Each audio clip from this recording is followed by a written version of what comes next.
Assalamualaikum warahmatullahi wabarakatuh.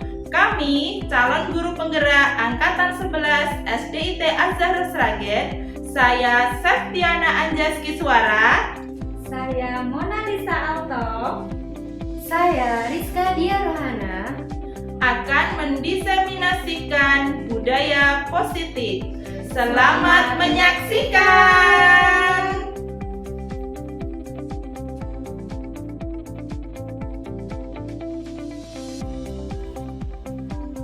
Assalamualaikum warahmatullahi wabarakatuh. Asyhadu an la ilaha illallah wa asyhadu anna Muhammadar Rasulullah. Rabbi shrah sadri wa yassir li amri wahlul 'uqdatam min lisani yafqahu qawli. Amma ba'd. Alhamdulillahirabbil alamin. Segala puji bagi Allah yang telah melimpahkan rahmat kepada kita semua sehingga kita diberikan keberkahan kesehatan, bisa berkumpul di ruang meeting SDIT Az-Zahra dalam keadaan sehat walafiat. Tak lupa salawat serta salam tercurah kepada Nabi besar kita, Nabi Muhammad SAW. Terima kasih teman-teman dari tim Wafa Tafid atas kehadirannya hari ini. Saya apresiasi luar biasa. Terima kasih, tepuk tangan untuk kita dulu di awal. Terima kasih sekali lagi. Kemudian di sini tidak perlu tegang deh, slow power. Puluh senyum dulu. Puluh senyum dulu. Oke.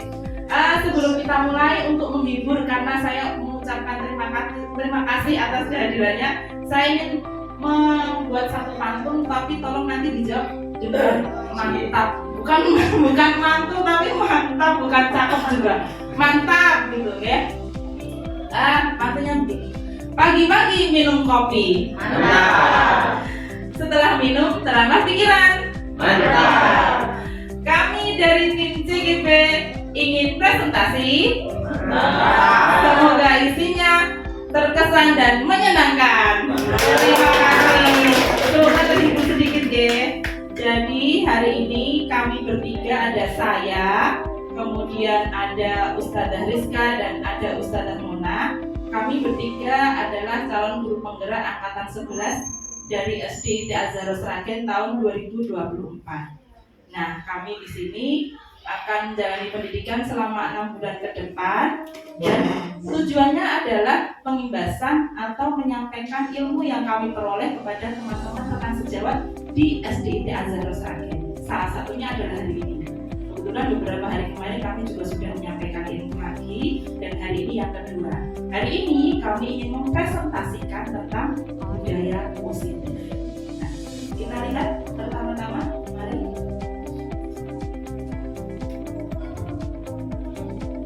Sebelum kita sampai ke materi utama, saya ingin bertanya kepada teman-teman. Tentunya kita di sini di SDIT Az-Zahra ada banyak sekali peraturan yang kita terapkan pada anak-anak. Nah, yang ingin saya tanyakan, bagaimana penerapan disiplin saat ini di sekolah kita? Ada yang bisa mengutarakan jawabannya? Siapa? Usmona? Beberapa anak yang mungkin kurang optimal atau belum bisa disiplin sesuai dengan peraturan yang ada. Terima kasih. Jadi penerapan peraturan sudah ditetapkan, juga sudah disosialisasikan pada orang tua, tetapi masih ada beberapa anak yang belum bisa mematuhi peraturan tersebut. Kira-kira kenapa? Nanti kita belajar ilmu baru di sini. Yang pertama, kita mulai dari kata efektif. Kita lihat gambarnya di situ. Seperti yang kita lakukan ya pada anak-anak kita, memberikan reward, bintang, apresiasi ketika anak itu sudah mau melakukan apa yang kita perintahkan. Jadi mendapat bintang. Apakah itu efektif? Kita nanti belajar di sini. Dari kata efektif dulu. Apa itu efektif? Silakan. Ustadz Yani, saya berikan mic-nya.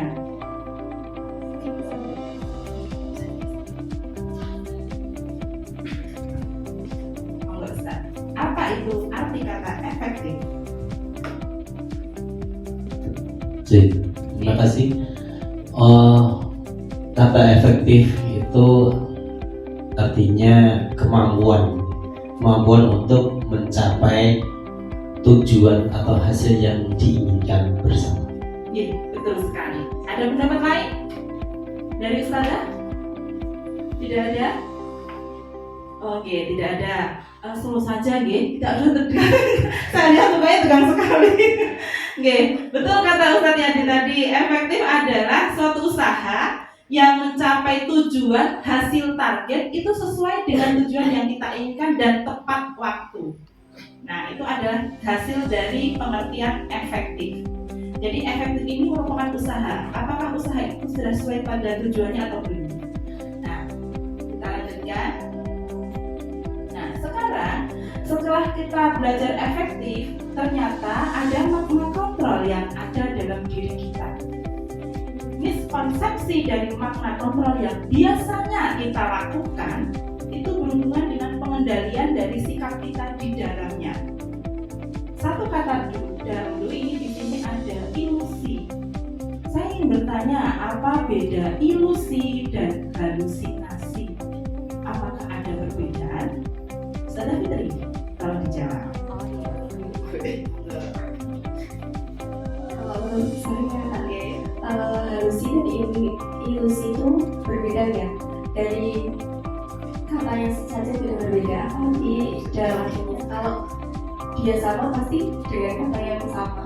Nah, Ustazah Fitri tadi menjawab bahwa ilusi dan halusinasi itu berbeda. Ada pendapat lain teman-teman? Oke, Ustaz Iwan, mic-nya bisa diberikan.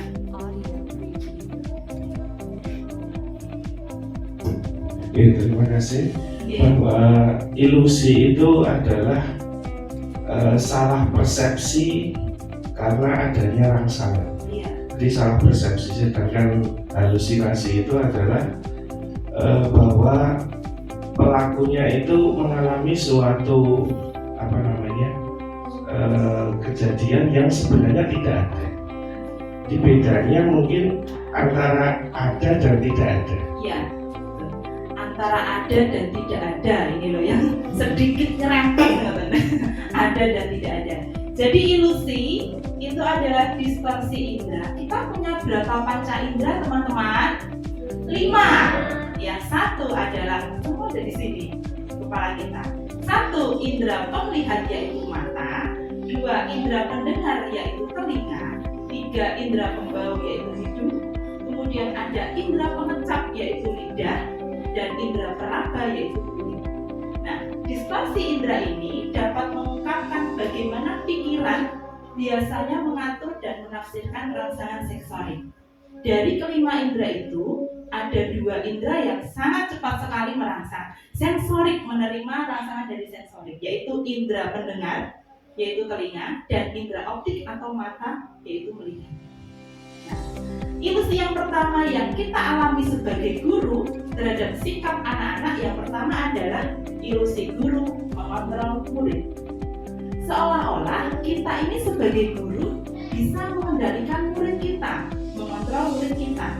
Padahal sebenarnya yang terjadi adalah murid ini ketika mau melakukan sesuatu yang disuruh guru, berarti dalam diri murid itu mengizinkan dirinya sendiri untuk melakukan. Tapi ketika murid ini tidak mau melakukan atau menolak, berarti dia tidak akan mau melakukan perintah dari gurunya. Itu adalah ilusi kita. Tidak semua perintah kita ini dijalankan ikhlas oleh anak-anak. Betul atau betul? Betul. Betul ya? Yang kedua adalah ilusi bahwa kritik dan membuat orang merasa bersalah dapat menguatkan karakter. Nah, kira-kira kalau di SDIT Azhar insya Allah masih kita kritik, kita membuat orang merasa bersalah masih dalam tahap yang halus. Tapi ketika di sekolah lain mungkin sudah sangat suaranya mungkin keras, sangat kata-kata yang mungkin sudah tidak didengar. Nah, bedanya dengan kita seperti itu, bahwa kritik dan membuat orang merasa bersalah itu sebenarnya tidak bisa mengubah karakter anak. Yang ketiga adalah bahwa semua penguatan positif atau bujukan akan efektif dan bermanfaat. Sebenarnya bujukan yang kita berikan pada anak-anak itu itu salah satu bentuk kontrol. Tetapi kalau bujukan itu berkali-kali kita lakukan, kira-kira akan ngefek pada anak lagi tidak? Tidak. Jadi kalau kita membujuk sekali, 2 kali, 3 kali, anak akan berusaha menolak dari bujukan-bujukan kita. Karena mereka sudah hafal. Paling nanti diberi ini, paling nanti diberi itu. Nah, lama-lama akan menolak. Aku sudah nggak semangat lagi, paling nanti seperti itu lagi. Nah, itu adalah ilusi kita untuk penguatan positif.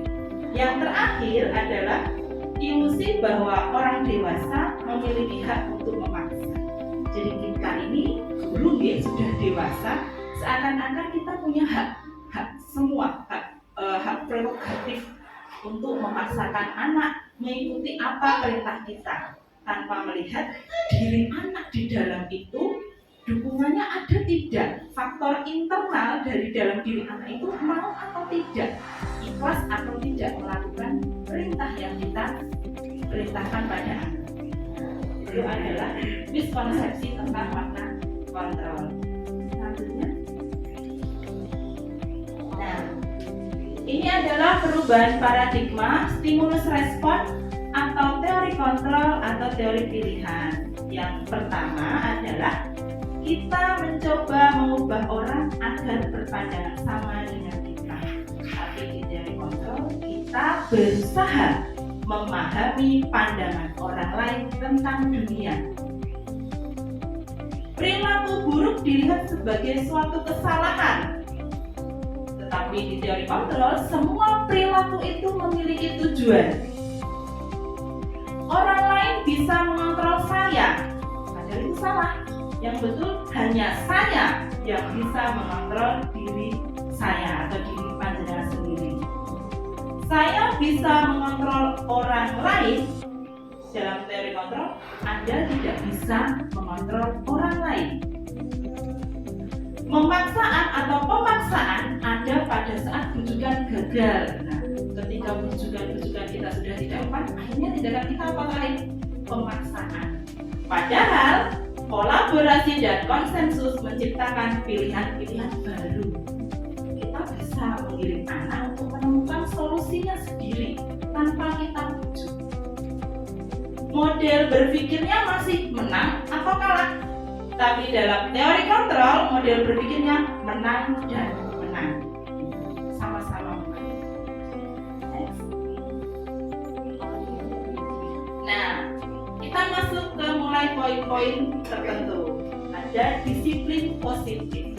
Dari kata disiplin dulu, ada yang tahu arti disiplin itu apa? Ada yang tahu? Ustazah dulu, monggo.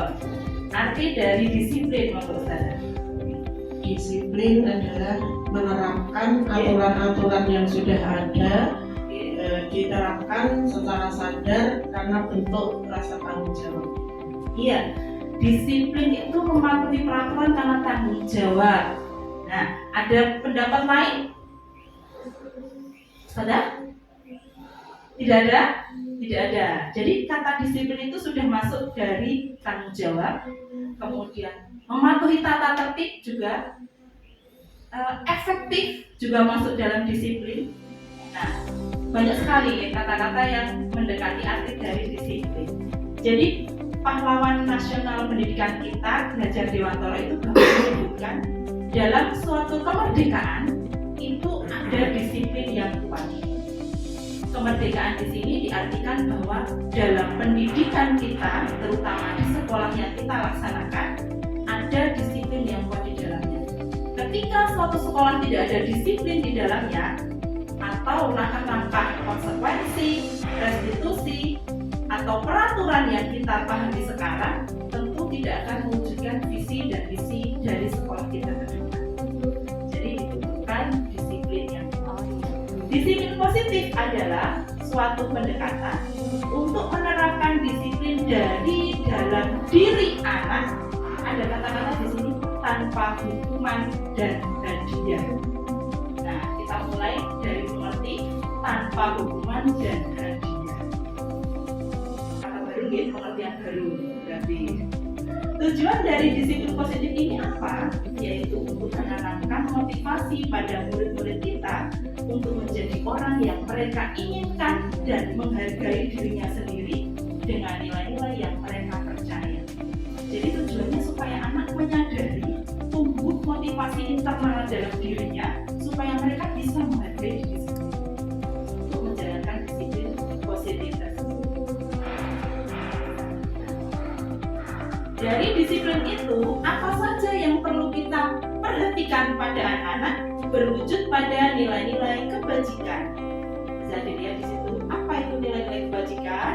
Adalah sifat-sifat positif manusia yang merupakan tujuan mulia yang ingin dicapai setiap individu. Jadi nilai tersebut bersifat universal dan lintas bahasa, suku bangsa, agama maupun latar belakang. Bisa dilihat situ ya. Terus saya langsung menuju ke bawah. Dari nilai-nilai kebajikan, setiap anak di Indonesia itu terangkum dalam profil pelajar Pancasila sesuai dengan kurikulum yang kita jalankan, yaitu kurikulum Merdeka.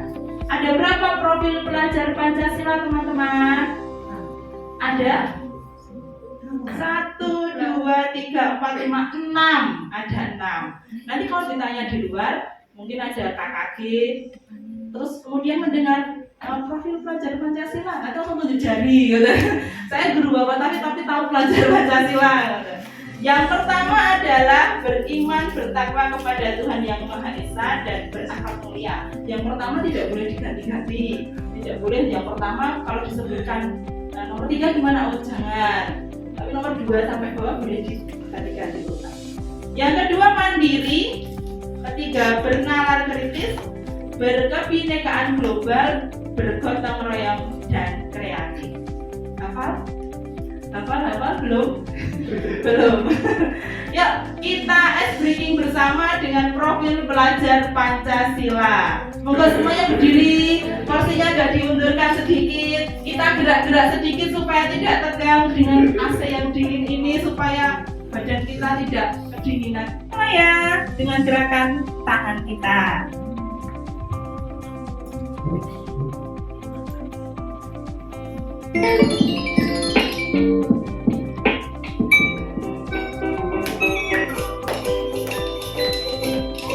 Lemaskan semua tangan. Ya, kita sambil bernyanyi.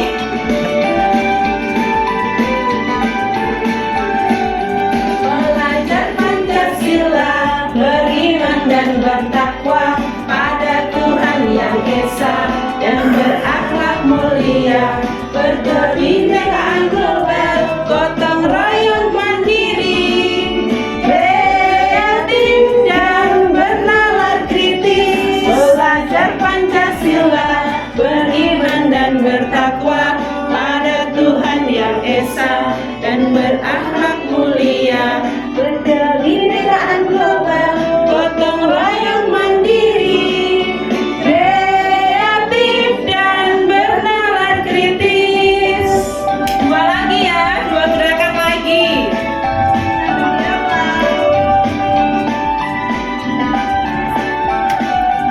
Pelajar Pancasila beriman dan bertakwa pada Tuhan Yang Esa dan berakhlak mulia, berkebinekaan global, gotong royong mandiri, kreatif dan bernalar kritis. Pelajar Pancasila beriman dan bertakwa pada Tuhan Yang Esa dan berakhlak mulia, berkebinekaan global, gotong royong mandiri, kreatif dan bernalar kritis.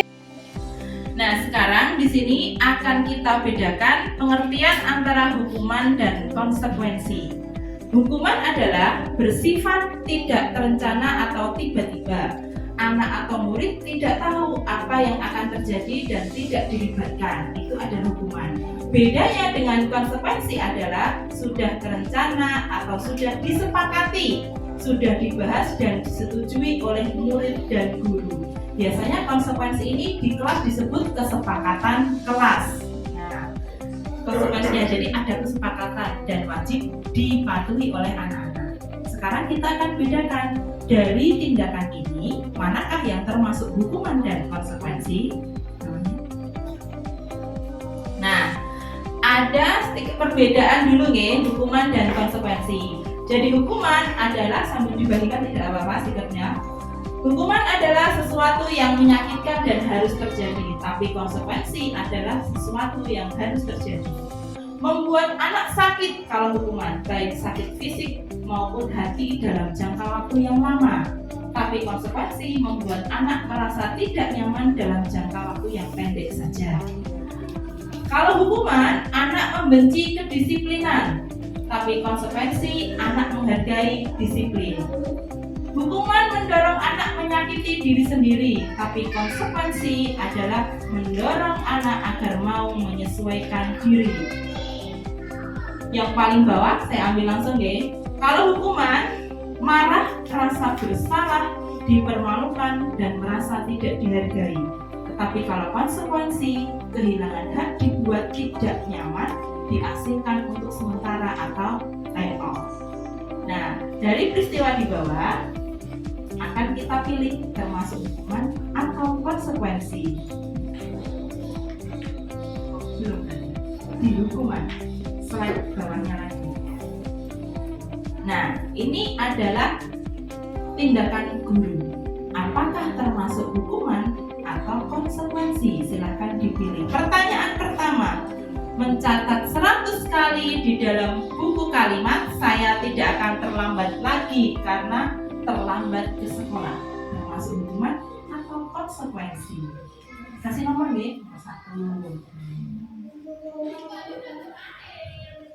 Yang kedua, lari mengelilingi lapangan basket 2 kali karena terlambat hadir di sekolah.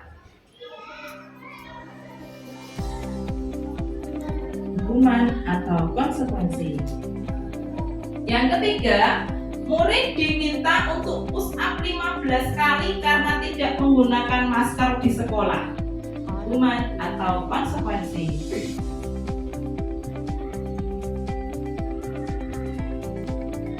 Nah, membersihkan tumpahan air di meja tulis karena tersenggol pada saat belajar. Hukuman atau konsekuensi. Murid disuruh untuk tidak mengenakan sepatu seharian di sekolah karena tidak mengenakan sepatu hitam. Hukuman atau konsekuensi. Dan yang terakhir, lari mengelilingi lapangan basket 2 kali karena terlambat 10 menit untuk pelajaran PJOK. Termasuk hukuman atau konsekuensi. Jika sudah selesai teman-teman, bisa minta tolong ditempelkan stikernya di papan kuning di depan. Monggo, yang sudah selesai 1 sampai berapa ini? 7 ya.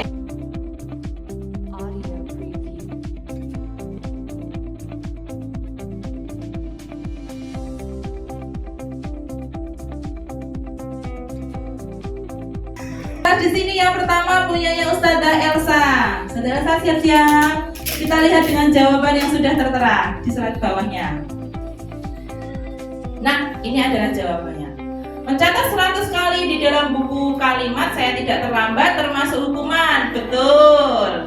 Lari mengelilingi lapangan termasuk hukuman. Betul semua. Kemudian murid diminta push up karena tidak menggunakan masker sekolah termasuk hukuman. Betul. Mengganti kertas tugas teman yang telah dicoret-coret konsekuensi. Betul. Membersihkan tumpahan air di meja tulis karena tersenggol saat belajar konsekuensi. Betul. Kemudian murid disuruh untuk tidak mengenakan sepatu seharian di sekolah termasuk hukuman. Betul. Nah, ini mungkin di sini lari yang terakhir, mungkin yang terakhir agak banyak beda mungkin ya. Oh, nah. Lari mengelilingi lapangan basket 2 kali karena terlambat 10 menit untuk pelajaran PJOK. Di situ jawabannya konsekuensi, ada yang masih menjawab hukuman. Jadi berkesinambungan gitu. Kalau kita terlambat karena PJOK 10 menit, berarti memang hukumannya ada hubungannya dengan PJOK. Lari mengelilingi lapangan, nah seperti lari sekali, nah itu konsekuensinya. Nah, terima kasih teman-teman, banyak yang sudah benar di sini. Alhamdulillah sudah mulai memahami semua. Demikian tadi penjelasan yang sudah saya jelaskan dari teori kontrol, kemudian ada disiplin positif, konsekuensi, dan hukuman dari pengertian masing-masing. Setelah ini kita akan melanjutkan tentang keyakinan kelas yang akan disampaikan oleh rekan kita, Ustazah Rizka. Ustazah Rizka, waktu dan tempat kami persilakan.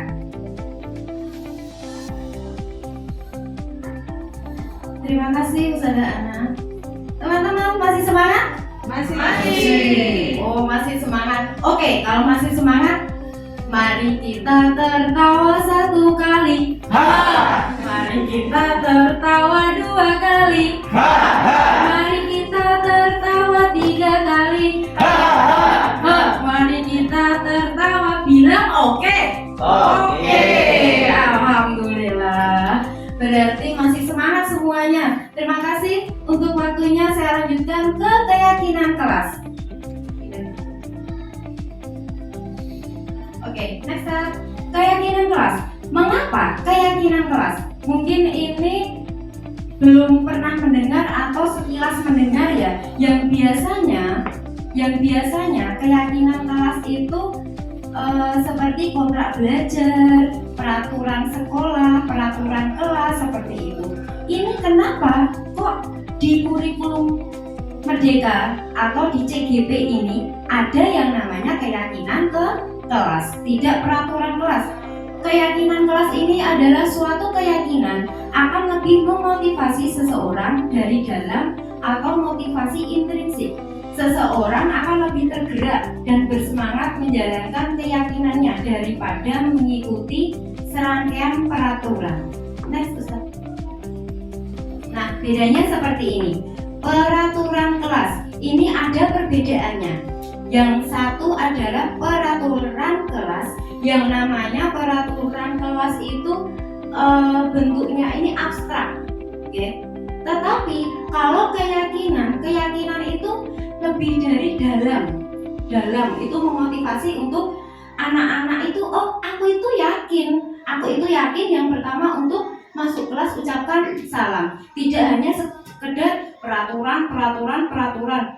Di rumah ada peraturan, di sekolah ada peraturan, iya benar, tetapi kita lebih ke keyakinan kelas karena itu memunculkan motivasi yang intrinsik, motivasi yang dari dalam, tidak hanya mengikuti peraturannya ustazah, peraturannya sekolah, seperti itu. Lalu bagaimana untuk membuat keyakinan kelas ini? Untuk membuat keyakinan kelas yang pertama itu kita membutuhkan semua anggota kelas, dimulai dari ustadz ustazahnya, lalu dimulai dari anak-anak semuanya. Kalau tidak masuk berarti itu belum keyakinan kelas. Yang namanya keyakinan kelas itu juga seluruh, berarti 28 anak, ada ustadz, ada ustazahnya. Yang mana ini dibuat itu di awal kita masuk, berarti sebelum pembelajaran mulai atau waktu jeda-jeda awalan, seperti itu. Yang mana keyakinan kelas yang pertama tadi meliputi semua. Yang kedua, bagaimana cara membuatnya? Ini anak-anak sendiri menggunakan bahasa yang positif. Misal, kita sebagai guru itu kan melakukan pertanyaan pematik, ya. Anak-anak, kamu pengen kelas ini seperti apa? Ada salah satu, tidak rame us. Oke, tidak rame. Kita tulis dulu. Kita jangan langsung mematahkan anak juga seperti itu. Tidak, kita tulis dulu. Tidak rame. Oke, kita tulis. Tetapi kata tidak itu kita hilangkan di keyakinan kelas. Kita menggunakan bahasa yang positif. Tidak ada kata tidak. Tidak itu tidak boleh. Ya, kita tulis dulu. Kita arahkan. Kalau tidak rame, itu kalian harus ngapain? Biar nggak rame itu. Nah, kita memberikan opsi-opsi pertanyaan-pertanyaan pematik kepada anak-anak kita. Ada, oh berarti memperhatikan guru us. Oke benar, kata tidaknya sudah tidak ada. Berarti kita tulis memperhatikan guru, seperti itu. Lalu Untuk keyakinan kelas itu kita membuatnya jangan banyak, ya, jangan banyak-banyak. Kita sedikit tetapi efektif daripada banyak tetapi tidak efektif. Yang ketiga itu membuatnya jangan banyak-banyak. Lalu kalau kita sudah membuat, kita sertakan anak-anak untuk tanda tangan. Misalnya kalau saya kemarin kelas 4B sendiri itu menggunakan finger. Ya, berarti anak-anak itu sepakat. Kita tulis dulu keyakinan kelas 1 sampai 10, kita bacakan ulang. Yang nomor 1, masuk kelas ucapkan salam. Setuju? Setuju.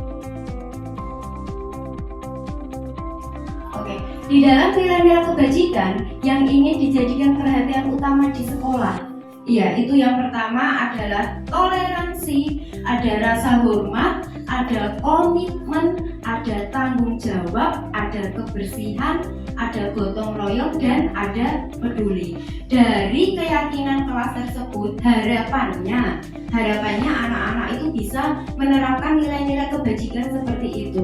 Kenapa kok harus ada keyakinan kelas? Biar anak-anak itu termotivasi dari dirinya sendiri. Tidak hanya sekedar peraturan, tepatnya itu juga peraturan, tetapi kita menggunakan kata-kata yang melarang, kata tidak, kata tidak. Selanjutnya peraturan kelas yang pertama, hadir di sekolah sebelum tanda bel dibunyikan. Ini adalah nilai kebajikannya disiplin. Karena harapan kita menerapkan seperti itu, anak-anak itu biar disiplin untuk masuk kelas. Yang kedua, berpakaian seragam lengkap sesuai ketentuan, disiplin. Yang ketiga, menempatkan sepatu dan sandal pada rak sepatu, itu adalah tanggung jawab. Kita sebagai guru itu adalah pemimpin pembelajaran, pemimpin di kelas. Berarti bagaimana kita mengarahkan anak kita biar anak kita itu seperti yang kita harapkan. Makanya kita membuat keyakinan kelas, harapannya anaknya itu bisa seperti yang kita harapkan. Anak-anak yang disiplin, anak-anak yang tanggung jawab. Dari nomor 1 sampai nomor 5 nanti bisa ditulis nilai kebajikan apa yang terdapat di peraturan kelas tersebut. Nomor 1 sampai nomor 5 monggo bisa ditulis di sticky note-nya masing-masing. Habis itu nanti bisa ditempelkan di depan.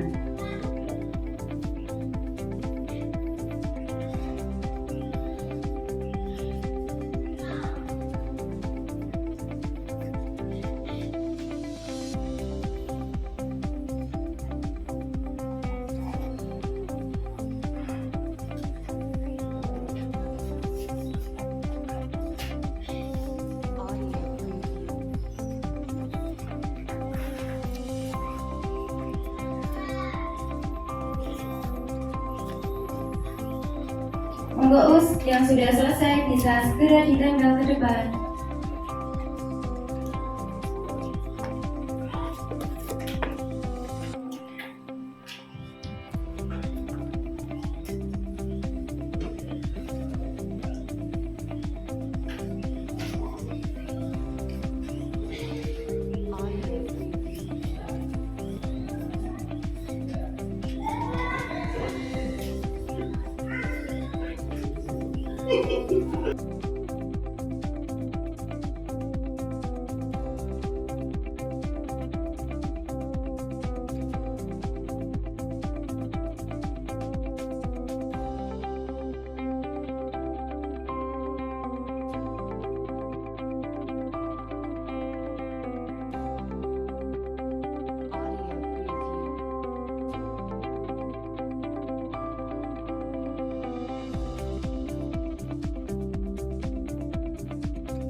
tugas yang sudah dituliskan teman-teman.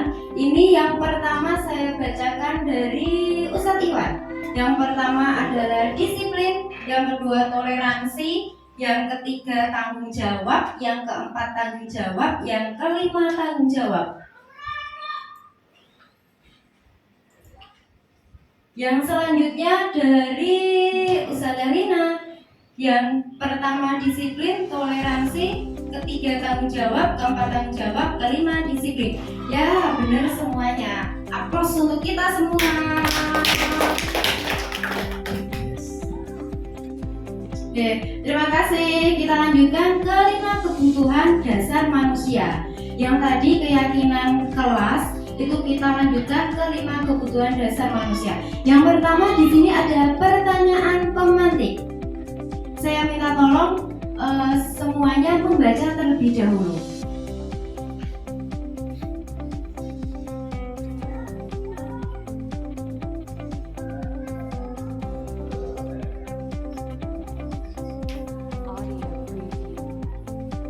Sudah? Alhamdulillah. Dari yang dibaca ada pertanyaannya. Jika Anda menghadapi situasi seperti Ibu Ambar, apa yang akan Anda lakukan? Ibu Ambar itu adalah seorang guru. Lalu kira-kira apa yang Anda lakukan? Ada salah satu, salah dua, atau salah tiga yang bisa menjawab? Oke, monggo Ustaz. Ya, terima kasih. Ingin menjawab pertanyaan yang ada di depan. Ibu Ambar sangat dibingungkan dengan keadaan putra di kelas putranya gitu ya. Ada satu anak yang namanya Doni, itu sering memaksa meminta makan siang gitu ya. Nah, jawaban saya seperti ini, Ustazah. Dari anak tersebut, Doni itu, ya itu perlu ditanya dulu, kenapa kok sampai meminta-minta ke teman-temannya, ya masalahnya apa? Apa tidak dikasih bekal orang tuanya, atau karena lupa, atau karena bagaimana? Ya, jadi tindakan yang pertama adalah dikasih tahu dulu. Ya, kemudian yang kedua adalah kita mencari tahu kenapa anak tersebut bisa seperti itu, ya minta-minta makan, bahkan ada kata paksaan di situ. Nah, kemudian langkah berikutnya kita berikan nasihat, mungkin bisa lewat wali kelasnya, kemudian disampaikan kepada orang tua si Doni itu. Terus gitu ya. Oke, terima kasih. Oke, terima kasih Ustadz Hari. Dari pertanyaan pemantik, Ustadz Hari itu saya rasa adalah guru yang sangat luar biasa. Karena apa? Dengan melihat anak-anak, dia merampas makanannya, tetapi yang pertama adalah menanya, tidak langsung berhadik, memarahi, menghukum, tidak seperti itu. Yang pertama, kalau ada suatu kejadian di kelas atau di luar kelas, itu langkah pertama adalah menanya terlebih dahulu deh. Lalu habis itu kalau sudah ditanya, kita tahu, oh Doni itu ternyata mungkin lapar, mungkin apa tadi, lalu kita menasehati. Dari situ yang namanya kita di sekolah, kita sebisa mungkin harus menciptakan lingkungan yang positif. Yang lingkungan positif itu yang mana anak-anak itu harus dapat memenuhi 5 kebutuhan dasar manusia. Apakah 5 itu? Next, Ustaz. Nah, kita dari Ki Hajar Dewantara, kita ambil contoh perbandingannya dengan hidup tumbuh-tumbuhan seorang petani. Dalam hakikatnya sama kewajibannya dengan seorang pendidik yang menanam padi misalnya hanya dapat menuntun tumbuhnya padi. Ia dapat memperbaiki kondisi tanah, memelihara tanaman padi, memberi pupuk dan air, membasmi ulat-ulat atau jamur-jamur yang mengganggu hidup tanaman padi dan lain sebagainya. Di sini kita guru sama murid itu ibaratnya petani sama padi, ya, petani sama padi. Guru itu adalah petaninya, sementara padi itu adalah anak-anak kita, yang mana dalam kondisi di sawah itu bagaimana padinya itu tumbuh subur. Kita memperhatikan tanamnya, lingkungannya, airnya, begitu juga berada di kelas. Nah, Ustaz, yang berada di kelas, yang mana kalau ada anak-anak yang melanggar peraturan, melanggar keyakinan kelas yang tidak sesuai nilai kebajikan, 5 kebutuhan dasar. 5 kebutuhan dasar manusia adalah segala sesuatu yang dibutuhkan manusia untuk mempertahankan keseimbangan kondisi fisiologis dan psikologis yang bertujuan untuk mempertahankan kehidupan dan kesehatan. Nah, 5 kebutuhan dasar manusia itu dari Dr. William Glasser, yang mana Dr. William Glasser itu adalah psikiater dari Amerika Serikat. Dia membuat buku juga, bukunya 5 kebutuhan dasar manusia. Kalau anak-anak kita sudah memenuhi 5 kebutuhan dasar manusia, insya Allah anak-anak kita itu akan menjadi anak yang produktif, tumbuh kembang yang baik, tidak menjadi anak-anak yang melanggar keyakinan kelas. 5 kebutuhan dasar manusia menurut Dr. William Glasser. Yang pertama, kebutuhan survival, bertahan hidup. Kebutuhan bertahan hidup atau survival adalah kebutuhan fisiologis yang diperlukan untuk mempertahankan kehidupan seperti kesehatan fisik, mental, tempat tinggal, tidur, makanan, atau bernapas. Tadi salah satu contohnya adalah kenapa kok anak itu mengambil makanan? Mungkin kebutuhan bertahan hidupnya dia belum terpenuhi. Mungkin di rumah tadi belum sarapan, atau melihat temannya membawa makanan enak dia mengambil.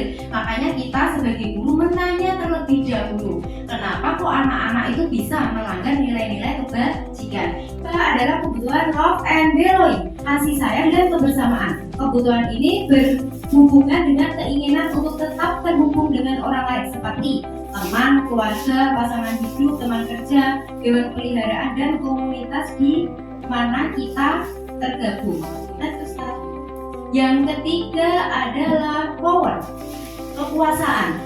Kebutuhan ini terkait dengan dorongan untuk mencapai sesuatu menjadi kompeten, terampil, diakui atas prestasi dan keterampilan yang dimiliki, didengar, dan merasa dihargai. Berarti anak-anak kita itu butuh dari 1, 2, 3, 4, 5 ini semuanya butuh. Bagaimana cara kita? Cara kita kalau ada anak-anak yang melanggar nilai-nilai kebajikan, kita tanya terlebih dahulu. Di rumah bagaimana? Kenapa kok melakukan seperti itu? Apakah dia dimusuhi temannya? Oh, berarti kalau seperti itu, dia itu butuh power, butuh kekuasaan, butuh dihargai temannya, dimengerti, didengarkan. Yang keempat adalah freedom, kebebasan. Kebutuhan akan kebebasan adalah ketika seseorang memiliki pilihan mandiri dan otonom. Bukan pilihan yang tidak baik, gitu. Pilihan yang baik misalnya maju ke depan, siapa yang maju itu adalah pilihan, adalah kebebasan. Kalau ada anak-anak yang sekiranya kurang percaya diri, ya kita menumbuhkan semangatnya terlebih dahulu. Bagaimana menumbuhkannya? Dengan cara mendekati. Yang kelima adalah fun and enjoyment, kesenangan dan kenikmatan. Kebutuhan ini meliputi kesenangan, bermain, humor, relaksasi, dan pembelajaran yang bermakna. Dari kebutuhan 5 dasar manusia itu, kalau anak-anak kita mencukupi memenuhi 5 kebutuhan dasar manusia, insya Allah anak-anak kita itu menjadi anak-anak yang baik. Seperti itu penjelasan dari saya. Untuk selanjutnya, untuk posisi kontrol nanti bisa dilanjutkan oleh Ustazah Mona. Monggo, waktu dan tempat saya persilakan. baiklah Ustadz Sadar, kita lanjutkan ya. Tadi sudah dipresentasikan sebelum ini tentang 5 kebutuhan dasar manusia. Nah, sekarang bagian saya akan menjelaskan terkait 5 posisi kontrol sebagai guru. Ada 5 yang dipresentasikan di sini. Yang pertama yaitu posisi sebagai penghukum. Seorang penghukum biasa menggunakan hukuman fisik maupun verbal. Kemudian yang kedua, membuat orang merasa bersalah. Di sini biasanya guru nada suaranya lebih lembut. Sedangkan yang ketiga, memposisikan diri sebagai teman. Guru pada posisi ini tidak akan menyakiti murid, namun akan tetap berupaya mengontrol murid melalui persuasi atau melalui tujukan, kalimat tujukan. Yang keempat, posisi sebagai monitor atau pemantau. Memonitor itu berarti mengawasi. Yang terakhir, posisi sebagai manajer, yaitu respon yang menunjukkan tanggung jawab guru dalam posisi terakhir.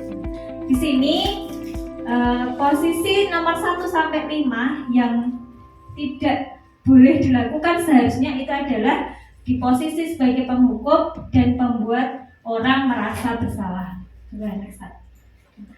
Lebih detailnya ini akan saya jelaskan di sini. Nah, posisi sebagai penghukum di sini ya, kata-kata yang biasanya terucap dari seorang guru. Misalnya si murid melakukan sebuah kesalahan.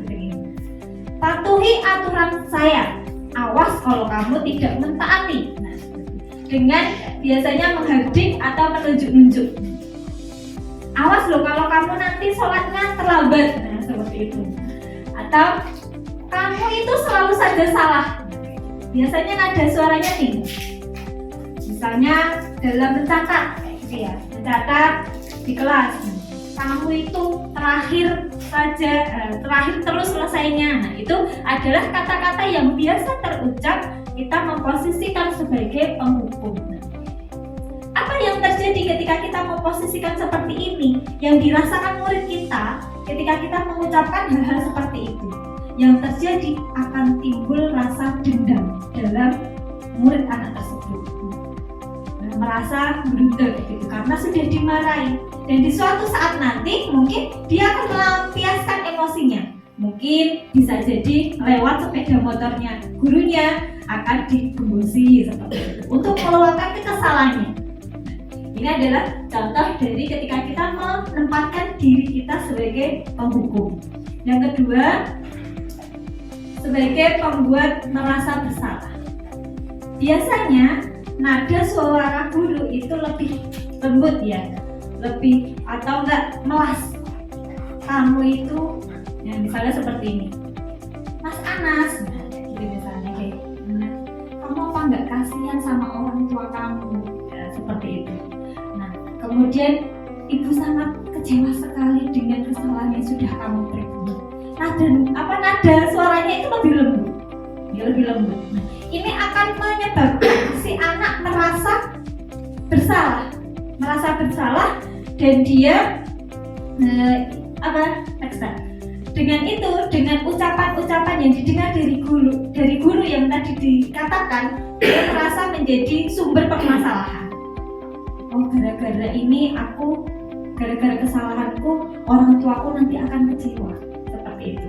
Nah, ini adalah posisi sebagai pembuat merasa bersalah. Kemudian yang ketiga, posisi sebagai teman. Nah, itu biasanya nadanya ramah, lembut. Kadang kita dekat dengan anak. Kadang si murid merasa tenang ketika kita memposisikan diri sebagai teman di saat murid kita melakukan sebuah kesalahan. Misalnya kita panggil, kita dekati. Ayolah bantu Ustazah, gitu misalnya. Oh ya sudah, ini sampahnya berantakan. Ayo Ustazah bantu untuk membereskan. Nah, seperti itu biasanya kita memposisikan diri sebagai teman. Kemudian yang keempat, posisi sebagai pemantau atau mengawasi. Nah, ini di tingkatan keempat ya. Nah, itu lebih baik ya dibanding penghukum, membuat merasa bersalah atau teman. Ini adalah posisi memantau atau mengawasi. Ucapan yang biasa ucapan seorang guru yaitu mungkin tanya. Ketika ada murid yang melakukan kesalahan, kita panggil, kita ajak duduk bersama, kemudian bertanya, apa yang telah kamu lakukan? Kesalahan apa yang sudah kamu perbuat? Nah, seperti itu. Kira-kira dari kesalahan yang kamu perbuat konsekuensinya apa? Nah, jadi anak ditanya konsekuensi yang akan dilakukan dari kesalahan yang sudah diperbuat itu apa? Jadi biar tahu apa yang harusnya dilakukan setelah kesalahan yang diperbuat. Ini adalah posisi sebagai pengawas ya, pemantau atau mengawasi di sini. Yang terakhir ini adalah posisi yang paling baik, yaitu posisi kontrol sebagai manajer. Sebagai manajer, ketika kita melihat anak didik kita melakukan sebuah kesalahan, kita tidak serta-merta langsung mengejarnya. Kita ajak duduk bersama, kemudian kita tanya, apa kesalahan yang sudah diperbuat? Ditanya lagi, kenapa melakukan kesalahan tersebut? Kira-kira sudahkah tepat dilakukan? Kembalikan lagi keyakinan kelas yang diperbuat tadi, yang sudah disepakati tadi. Sudahkah itu sesuai dengan keyakinan kelas kita? Jadi kita ajak ngobrol bersama, kita coaching ya, kita coaching di situ. Kita tanya, kemudian bagaimana perasaanmu setelah kamu melakukan kesalahan seperti itu? Terus nanti akhirnya kita cari solusinya bersama. Jelaskan terkait 5 posisi kontrol guru. Yang pertama sebagai penghukum, yang kedua pembuat merasa bersalah, yang ketiga teman, keempat pemantau, kelima manajer. Kira-kira panjenengan sudah atau seringnya melakukan posisi kontrol sebagai apa ini? Penghukum ya. Iya benar sekali. Tidak kita pungkiri. Nah, yang terjadi ketika kita di sekolahan di realita KBM yang ada, seringnya ya seperti itu. Kita masih sering memposisikan diri kita sebagai penghukum. Ada di sini ini adalah sesuatu yang harusnya kita hindari. Jadi dari sini kita belajar, semoga ini menjadikan ilmu yang bermanfaat gitu ya. Kita recharge ilmu kembali, bahwasanya kita nanti bisa lebih menyusun strategi bagaimana kita menghadapi anak ketika melakukan sebuah kesalahan. Semoga kita tidak menjadi seorang penghukum lagi. Jadi kita biar tahu sebenarnya kebutuhan dasar manusia atau kebutuhan dasar yang belum tercapai dari si anak itu apa. Jadi kita biar bisa berbicara dari hati ke hati. Jangan langsung kita menghardik, kemudian menyalahkan dari satu arah. Kita tidak tahu sebenarnya apa yang terjadi dari anak tersebut. Kenapa melakukan kesalahan tersebut. Nah, semoga dengan ilmu yang kita bahas hari ini itu mencerahkan kita semua. Nah, coba kita cek lagi pemahaman tentang 5 posisi kontrol gitu ya. Langsung aja ini nggak usah sekitar ya Pak. Oke, dari Ustadz Ikhwan mungkin. Posisi kontrol apakah aku jika ada kata-kata ini terlontarkan? Saya posisi kontrol apakah aku? Nah, Ustazah Fitri, apa rencanamu untuk menyelesaikan masalah ini? Apa rencanamu untuk menyelesaikan masalah ini? Ya, sebagai manajer. Oke. Sebagai posisi kontrol sebagai manajer. Nah, jadi ditanya solusinya, dicari bersama. Jadi anak biar berpikir ketika melakukan kesalahan, oh setelah dia menyadari kesalahannya, dia harus berbuat apa. Seperti itu. Yang ketiga, posisi kontrol apakah aku? Terus Elsa, ayolah bantulah Pak Guru. Ayo nak, bantu Pak Guru ya. Atau iya, teman. Memposisikan diri sebagai teman. Biasanya anak akan jadi glendot ya sama ustadz-ustadzahnya karena merasa teman sendiri. Nah, tapi dia merasa nyaman hatinya. Gitu. Yang keempat, posisi kontrol apakah aku? Nah, Ustadz Yadi. Carilah tanda tangan 10 guru di sebuah kertas. Penghukum. Nah, ini Ustazah Balkis Coba posisi kontrol, apa kamu meyakini kesalahan yang sudah kamu perbuat? Manager, oke, betul. Karena dia tanya, apakah dia sudah meyakini? Ketika dia sudah mengakui kesalahannya, pasti dia akan kemudian bercerita. Kenapa alasannya seperti itu?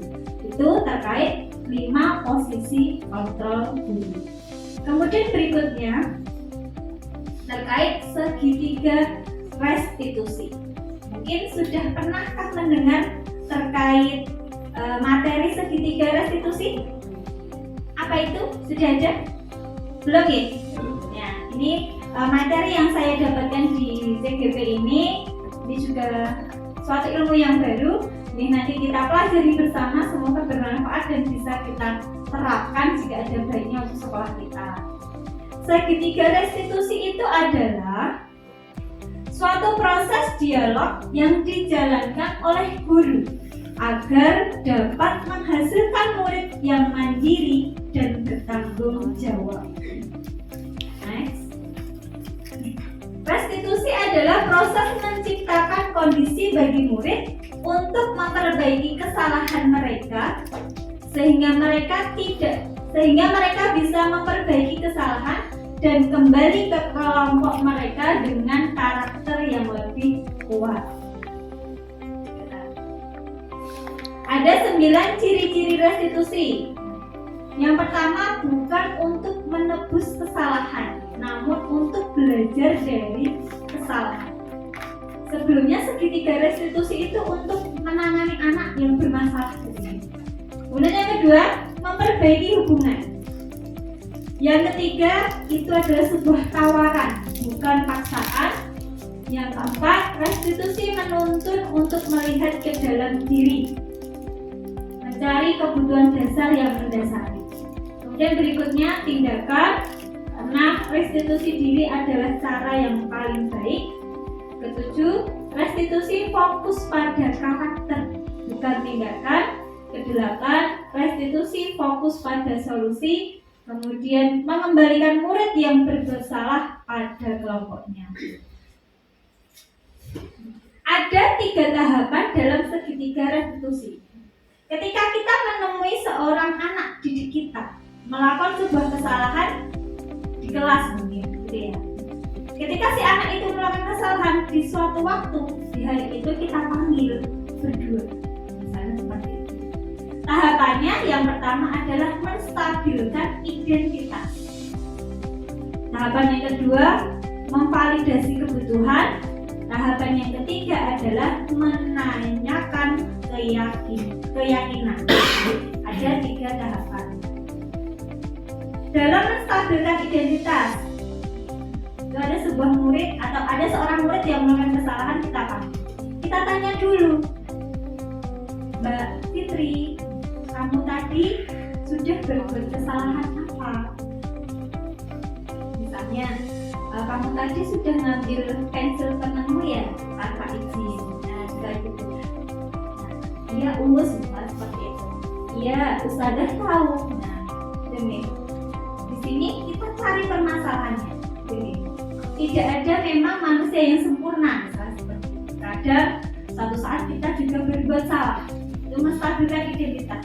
Jadi anaknya tidak langsung merasa dihukumi. Yang kedua, validasi tindakan yang salah.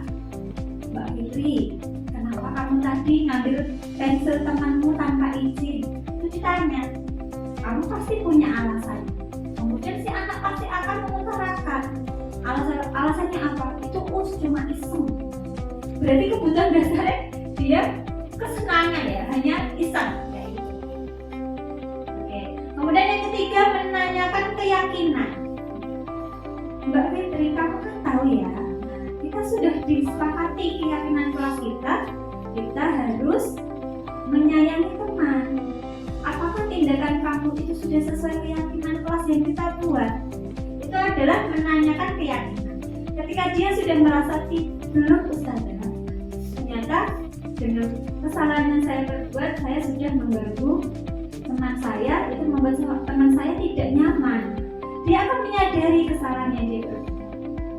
Itu adalah 3 tahapan dalam menindaklanjuti ketika anak-anak berbuat kesalahan. Next slide. Ini sebuah contoh video Kita waktunya sebentar ya. Mas Gizi, saudara lihat beberapa minggu ini kamu sering datang terlambat. Sudah berapa kali kamu terlambat dalam 1 minggu ini?